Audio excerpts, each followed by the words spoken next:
Well आज की video में बात करें बेटूम सीजन 2 एपिसोड 8 के बारे में। इफ इन गेस पहले एपिसोड देखिए नहीं, प्लेलिस्ट के लिंक डिस्क्रिप्शन में जाए बड़ी संख्या के चेकआउट कर सकते हो। जैसे कि अब तक देखा था, इस ग्रुप में इस बूढ़ी औरत की डेथ हो जाती है। मे बी एनिमी हम लोगों में से एक है जिसने इसे मारा हो। इसका रिडार भी इसकी पोजीशन पे है। इसका मतलब जिसने इसे मारा था उसका प्लान ये होगा कि सबसे पहले सब लोगों को मार दे, बाद में सबके रिडार इकट्ठा कर ले। लेकिन होगा कौन, किसी को भी समझ नहीं आता और एक दूसरे को झूठा इल्जाम लगाना शुरू कर दिया। तूने मारा, तूने मारा, तूने मारा। साकामोटो की हवा टाइट थी। अरे मैं तो हिमिको और बाकी लोगों को ज्वाइन करना चाहता था, क्या कर रहा हूँ, कैसे निकलूँ इस चंगुल से बाहर। एक बार के लिए औरत भी इसके ऊपर शक करती है, जरूर इसने मारा होगा, ये नया बंदा है। साकामोटो की हवा टाइट जैसे मार निकलती। अरे मेरे पैर में दर्द हो रहा है, भाग नहीं सकता। इन लोगों ने पकड़ा लाया खुंदस में। वही बात की तो कंपनी में साकामुरा सैन, वो बंदा जिसने बम डिजाइन करे है, पूछताछ करने की कोशिश। अब बेवले तूने बताया क्यों नहीं कि बम के अंदर क्रैक थे। तो कहता है जैसा कि अपन बम को स्ट्रॉन्ग बना जाते थे, काफी प्रोटेक्टिव टूल्स का यूज कर रहे थे, जिसके चक्कर में उसके अंदर क्रैक आ गए। बेशक उस क्रैक का कोई फर्क नहीं पड़ा। उस क्रैक को छुपाने के लिए आपने काफी बढ़िया सी प्रोटेक्टिव लेयर बनाई, जो कि देखना काफी मुश्किल था कि उसके अंदर क्रैक भी है। अपने बंदे भी देख नहीं पाए थे। लेकिन एक बार के लिए एक छोटा सा और क्लू देता है कि एक दिक्कत और होगी, कि जैसा कि अपन बॉडी तो नहीं बना दी, लेकिन साइज बिल्कुल सेम रखा जो कि अपने पिछले वाले बम का था। बिकॉज अपने पास इतना टाइम ही नहीं था कि अपन नए बैग बना सके जिसके अंदर इस बम को फिट करेंगे। ओह माय सीट, तेरे पास तो हर चीज का एक्सक्यूज है। एक बार के लिए मोटा इडसन आकाश सेंटाई से पूछता है, अबे क्या तुझे इसके बारे में कुछ पता था? नहीं, पहली बार ही सुन रहा हूँ। लेकिन एक चीज वो पूछता है कि पिछली बार तू आइलैंड पे गया था तो थोड़ी देर के लिए अकेला चला गया था, कि वहाँ पे कुछ हुआ था, कोई सस्पिशियस चीज?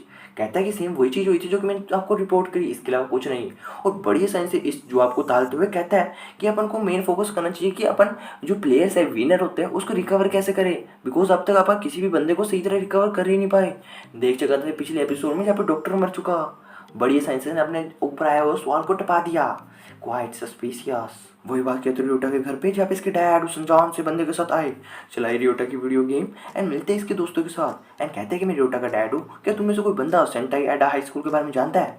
वहाँ पे खड़ा एक बंदा बोला, हाँ मैं जानता हूँ, ये तो बेटूम का चीफ प्रोग्रामर है। अरे तुम जानते हो, तो तुम्हारे पास जितनी भी डिटेल है मुझे दे दो, बिकॉज रियोटा काफी दिनों डिसअपियर है। तुम्हारे दिए हर डिटेल हमारे लिए काफी ज्यादा यूजफुल हो सकती है एज ए क्लू। लेकिन वही बात की तो साकामोटो की, जहाँ पे से हथकड़ी बांध के बिठाए रखा। आमाकुरा कहता है जानता हूँ मैं, तू इनोसेंट है, लेकिन मेजोरिटी ऑफ देम का ये वोट है कि तू हथकड़ी बांधनी चाहिए। मे भी ऐसा करके तेरी जिंदगी सेफ रहेगी। हाँ हाँ बेशक मैं लीडर हूँ, लेकिन कुछ नहीं कर सकता। बिकॉज एक लीडर का काम होता है सबको आपस में जोड़े रखे और सबके ऊपर ट्रस्ट मेंटेन कराए रखे। पर साकामोटो को यहाँ पे अजीब लग रही थी छोटी सी लड़की। बिकॉज जैसा कि ये साइलेंट पे आया था, सब लोग इस पर हमला करने के लिए आए थे। तभी लड़की इशारा करी थी इसको कुछ मत करो, सब लोग समझ के पीछे हट गए। बेशक क्या चक्कर था? तुम लोग कह रहे थे कि लड़की कभी कोई चीज गलत जज नहीं करती, क्या चक्कर है? तो अमाकुरा कहता है ये एक जीता जागता ट्रेजर है और इसे बचाने के लिए मैं कुछ भी कर सकता हूँ। इतने में बाकी लोग भी आए और कहते हैं कि अपन को अपने बम चाहिए। बिकॉज जैसा कि हाडूप जो सिचुएशन हो चुकी है, हम भी नहीं जानते हमारा दुश्मन कौन है। इन द मेन पोजीशन कोई अपन पर हमला करना चाहता है तो अपन बच सकते हैं अपने बम यूज करके। पर यहाँ पे अपन को एक जने का वोट और चाहिए, टोरियो का। थोड़ी सी फोर्स करने की कोशिश पॉलिटिशियन बंदा कहता है, देखो भाई, जैसा कि इंडिया और पाकिस्तान पहले भी एक ऐसे कन्फ्लिक्ट में फंस चुके थे जहाँ पे उनके पास कोई समझौता नहीं बचा था निकलने का, तो उन दोनों ने देशों ने बनाया अपना न्यूक्लियर वेपन, जिसके बाद वो समझौता सोल्व हो गया। तो आई थिंक सो कि तुझे भी हमारी गैंग में शामिल होकर बीम की डिमांड करनी चाहिए, जिसकी मदद से ये सुलझेड़ा भी सुलट हो जाएगा। बेशक टोरियो भी मिल जाते हैं इनके साथ और सबको डिस्ट्रीब्यूट किए जाते हैं उनके बम। लेकिन समझ नहीं आता कि ओल्ड लेडी वाला किसको देंगे। तो यहाँ पे साकामोटो कहता है जैसा कि उसकी डेथ होगी थी ओल्ड लेडी की, तो इसके बाद जो भी बंदा उसको बम को पहली बार चकेगा वो बम उसके हो जाएंगे। बेशक टोरियो डिस्ट्रीब्यूट कर रहा था, उसके हो गए। काफी अमेजिंग। एक बार के लिए सब लोग घर पे चल जाते हैं, लेकिन थोड़ी देर बाद अमाकुरा कहता है मुझे थोड़ी देर के लिए बाहर जाना है, और लड़के को लेकर बाहर चले जाते हैं। लेकिन टोरियो साकामोटो के साथ पीछा कर रहा है। अबे बेवले मुझे साथ में खा लेके आ गया, अगर कुछ पंगा पड़ गया मेरा नाम आएगा। अबे नाम नहीं आने वाला, बिकॉज तू मेरे साथ जा रहा है, अगर तू बीच में छोड़ के मुझे भागेगा बेशक तेरा नाम आएगा। कैमरे में सब कुछ रिकॉर्ड करते जा रहे थे। और एक चीज और रिवील करता है यहाँ पे टोरियो, कि अमाकुरा और लड़की एक अजीब से रिलीजन को मानते हैं जिसके अंदर जादू टोना भूत प्रेत जैसी चीजें एग्जिस्ट करती है। वो जो आ चुके जब उस बुढ़िया की डेथ हुई थी एंड वहाँ पे लड़की के आसपास की हवा अजीबोगरीब महसूस हो रही थी। अचानक से मानो उसके अंदर भूत नहीं घुस गई। आमाकुरा प्रे करते हैं बाहर निकल जा निकल जा निकल जा। ओह नॉर्मल हो चुकी। एक बार के लिए साकामोटो और तो वापस घर की तरफ जाते हैं एंड मे बी कि भूतनी को बुलाने का सही टाइम नहीं आया है, मे बी कंट्रोल वगैरह नहीं कर पाए हो। जैसे कि टोरियो रियोटा घर की तरफ आते हैं, रियोटा के मन में सेम कन्फ्लिक्ट, हाथों में लगी हथकड़ी, मेरे पास बम भी नहीं है, मैं मरने के लिए सिर्फ यहीं पे बैठा हूँ।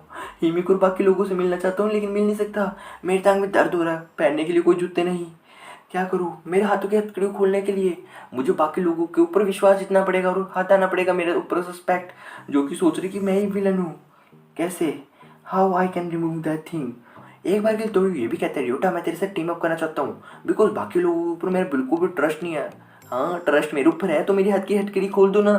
नहीं खोल सकता, बिकॉज तूने सिचुएशन ही ऐसी बना दी थी। तू उस जगह भाग रहा था जिसकी वजह से सारों को सस्पेक्ट तेरे ऊपर ही होगा कि रियल किलर तू है। और मैं यार, यही था मेरे पास सिचुएशन कि मुझे मेजोरिटी ऑफ देम के साथ जाना पड़ा। एक छोटी चीज़ और रिवील करता है कि यार अपना ग्रुप तो काफ़ी छोटा है, तो इन्हें इंसिस्ट करना भी काफ़ी आसान है। और यहाँ पे हर कोई बंदा यही चाहता है कि वो अपने ग्रुप को कंट्रोल करे, तभी तो बड़ी आसानी से अट्रैक्शन वगैरह गेन कर लेता है। बेफजूल की फाइट वगैरह तो यहाँ पे चलती रहती है, जैसे कि परफ्यूम के पीछे हो गई थी। लेकिन सबसे बढ़िया चीज़ यहाँ पे एक हुई थी कि सबके बम शुरू में ही इकट्ठा करके रख लिए गए थे, जो कि आई थिंक सबसे बढ़िया चॉइस थी। लेकिन जैसे कि अपन अब 8 लोग हो चुके हैं, सिचुएशन काफ़ी ज़्यादा ख़राब हो चुकी है, एक दूसरे पर ट्रस्ट करना काफ़ी ज़्यादा मुश्किल, और मुझे समझ ही नहीं आ रहा। लेकिन यहाँ पे साकामोटो कहता है तुम्हें तो मेरे ऊपर ट्रस्ट है, लेकिन मैं तुम्हारे ऊपर ट्रस्ट क्यों करूँ, मेरे लिए तो तुम सब लोग अनजान हो। तो यहाँ पे बंदा कहता है तोरियो कि मैं तुम्हारे लिए यार काफ़ी ऑप्टिमिस्टिक हूँ, तुम्हारा बहुत बड़े वाला फॉलोवर, जो भी तुम्हें मदद चाहिए सारा कुछ कर दूंगा, लेकिन किसी को भी इसके बारे में पता नहीं चलना चाहिए। मैं तुम्हारी हर काम करूँगा। हाँ हाँ, खोल देना मेरी हाथ की हथकड़ी। वो नहीं खोल सकता, लेकिन मैं तुम्हारे लिए हर काम ना करूँगा, जो भी तुम्हें मदद वगैरह चाहिएगी। तुम्हारा एक लॉयल फॉलोवर, चलो ठीक है। इसके अलावा टोरियो के कैमरे के अंदर देखते हैं फुटेजेस, सब लोग इस गैंग के अंदर है कौन कौन।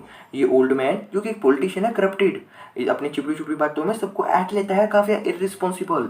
देन आता है टोपी वाला बंदा हिकारू, स्ट्रीट डांसर है पेशे से तो, लेकिन कहने को तो उसके पास कोई जॉब नहीं है। कोई भी बंदा पूछता है भाई तू काम क्या करता है, काफ़ी अपसेट हो जाता है। देन आती है हाउस वाइफ, कहने को जो भी मन में आता है दिमाग में पहली बार में बोल देती है, और कभी भी अपनी गलती महसूस ही नहीं करती। काफ़ी बड़ी टॉर्चर है ये तो। फिर आते हैं आमाकुरो, ये लड़की, कहने को तो एक मूनलाइट ग्रुप को ज्वाइन कर रखा है, और मेरे सुनने में भी ये चीज़ आई थी कि ये कहते हैं कि लोगों को कि हम भूतों से बात कर सकते हैं, और ऐसे करके लोगों को पैसे लूट के भाग गए। मैं भी नहीं जानता यार भूतों से सच्ची में बात कर सकते हैं या फिर नहीं। जैसा कि अपन देखा था भूत न्यूज़ के अंदर बढ़ गई थी, शायद तो हो सकता है। इसके अलावा ये भी कहता है कि मैं सब कुछ रिकॉर्ड कर रहा हूँ बिकॉज मैं डॉक्यूमेंट्री बनाना चाहता हूँ। मेरी फैमिली मुझे एक ट्रैश की तरह ट्रीट करती है, बट जैसे ही मेरी डॉक्यूमेंट्री कंप्लीट हो जाएगी मैं काफ़ी फेमस हो जाऊँगा। काफ़ी ज़्यादा मज़ेदार। इतने में अमाकुरो उस लड़की के साथ आता है, एंड मेरे पास है 4 राइस बोल जो कि पिछले बार खाने में बच गए थे। लेकिन खाना खाते वक्त साकामोटो से क्वेश्चन पूछता है, क्या तुम्हें पता है कि बाकी लोगों के पास कौन कौन से बम है। बेशक मुझे यही नहीं पता यार मेरे पास कौन से बम है, बिकॉज मैंने कभी यूज़ ही नहीं करे, ना ही कभी यूज़ करना चाहता। तो बाकी लोग भी ऐसे ही यार, यूज़ करना ही चाहते, तो उन्हें कैसे पता होगा कि उनके पास कौन से बम है। मैं भी नहीं पता यार। इसके अलावा साकामोटो एक क्वेश्चन और पूछता है, क्या तुम तुम्हारी लाइफ को सेक्रीफाइस कर सकते हो इस छोटी सी बच्ची के लिए जिसे तुम प्रोटेक्ट कर आ रहे थे। बेशक इसे मेरे ऊपर शक हो रहा है, मैं भी मुझे टेस्ट करना चाहता है। और बड़ी सन से कहता है यार इस आइलैंड पे मान लो अपने ग्रुप के अंदर 8 चिप्स है, हर किसी को हम एक एक करके मारते गए, और आखिर में ये लड़की और मैं बचेंगे, और अब तुम ये जानना चाह रही हो कि मैं लड़की को मार दूंगा या फिर खुद मर जाऊंगा। यार ये काफ़ी ट्रिकी सा सवाल है और मैं इसका जवाब देना नहीं चाहता। और अदर देन दैट मैं इस क्वेश्चन को स्किप कर दूंगा, थोड़ा सा कंसिस्ट करने की कोशिश, अभी बताना क्या चक्कर है। तो यहाँ पे कहते हैं यार अगर ऐसी सिचुएशन आ भी गई तो मैं सुसाइड कमिट कर लूँगा, और सारे के सारी चिप्स इस लड़की को दे दूंगा, समझे। जैसा कि रात भी हो चुकी, आमाकुरा कहता है कि हम 2nd फ्लोर पे सोने के लिए जा रहे हैं, तुम लोग इस फ्लोर पे सो जाओ, और छोटी सी बच्ची के साथ चल देता है। यहाँ पे टोरियो कहते हैं मैं पेट्रोलिंग वगैरह करूँगा, नजर रखूँगा कुछ दिक्कत वगैरह ना आए। जाते वक्त सोफे के साथ इसकी हथकड़ी बांध के रख गया, तू कहीं पे जा नहीं सकता। अरे यार ये क्या बेबलू वाले काम कर रहे हैं अभी तक। एक छोटा सीन हिमिको का दिखाया जाता है जो कि काफ़ी मिस कर रही है ओटा का। ओडा कहता है जैसे कि देखा था अपने हेलीकॉप्टर ब्लास्ट करते हुए, बेशक वो मर गया होगा, वापस नहीं आने वाला। थोड़ा बहुत चेप होने की कोशिश जिसे देखते हुए अबे अबे अबे नींद खुल गई। अबे ये तो काफ़ी थकी बंदा था, अगर ऐसा कुछ हुआ तो मैं उसे कभी माफ़ नहीं करने वालूंगा। सपना था बेशक, लेकिन माफ़ उसे नहीं करूँगा बिकॉज उसके लक्षण गंदे हैं। जानता है उसका बचपन का दोस्त, स्कूल वाला दोस्त है ना। लेकिन काफ़ी देर हो गई, टोरियो अब तक आया नहीं, पेट्रोलिंग करने गया था। अचानक से जोर जोर से ब्लास्ट वगैरह होते हैं। अरे टोरियो आया, अबे मुझे आमाकुरा नहीं दिख रहा, कहाँ पे चला गया। और जोर से रुक के मारते मारते चला गया, अबे मेरे हाथ की हथकड़ी तो खोल देता। काफ़ी यार ब्लास्ट वगैरह हो रहे थे, साइड की तरफ से आ रही थी आग वगैरह, छुपते छुपते सोफे के नीचे किया, लेकिन इतनी ज़्यादा ब्लास्ट वगैरह होते हुए टूट गया सोफा, निकाल ले अपने हाथ। रेडार का यूज़ करता है, देखिए ऊपर की तरफ फ्लोर के ऊपर कोई डर के बैठा है, बेशक वही लड़की होगी। ऊपर की तरफ गया, लड़की को निकाला बाहर की तरफ, जंप करते करते बाहर की तरफ आए, नीचे तक सोफा छलांग मारते हुए बाहर की तरफ आए। वो बिल्डिंग में देखते देखते दह गई। लेकिन ये नीचे की तरफ पड़ा कैमरा, कैमरा तो यार तोड़ियो का था। तोड़ियो का तुम सीखो ना, देखने की कोशिश, दिखती है डेड बॉडी। बेशक इसने टोपी पहन रखी थी, आंखों पे लगा रखा है चश्मा, जो कि एक बार बिलीव करने के लिए कोशिश करते थे यार ये तोड़ियो की डेड बॉडी है। अब मैं नहीं जानता यार, आमा पूरा दिख नहीं रहा, तोड़ियो की डेड बॉडी अगर ये है तो यार चल क्या रहा है, काफी भयानक। बिकॉज ये तो बंदा जैसे सिर्फ और सिर्फ रियोटा पे भरोसा था। ओ लो मालिशी, ऐसा क्या होता है, देखना मन अगला एपिसोड जल्दी आएगा मेरे चैनल पे। And bye.